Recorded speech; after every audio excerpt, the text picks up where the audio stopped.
দেখতে পাচ্ছেন আমাদের একটা হিরো ইলেকট্রিকের ব্যাটারি প্যাক এসেছিল। হিরো ইলেকট্রিকের 48 ভোল্ট 30Ah এর একটা LFP সেল দেওয়া ব্যাটারি প্যাক এসেছিল, যার আপনার BMS এর ফল্ট ছিল। প্রিভিয়াস BMSটা এটা ছিল, যেটাকে আমরা রিপ্লেস করে নতুন BMS লাগিয়ে দিয়েছি। এই BMSটায় সেলফ ব্যালেন্সিংও প্রপার্টি আছে এর। তো ব্যাটারি প্যাকগুলো আনব্যালেন্স হলে অটোমেটিক সেলফ ব্যালেন্স করতে লাগবে।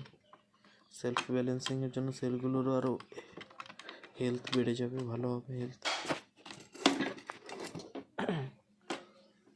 আমি কানেক্ট করে দিই।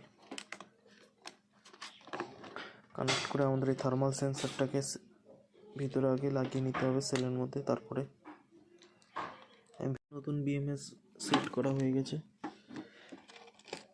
ওর থার্মাল সেন্সারটাকেও এখানে হয়ে গেছে সেলের বডির সাথে।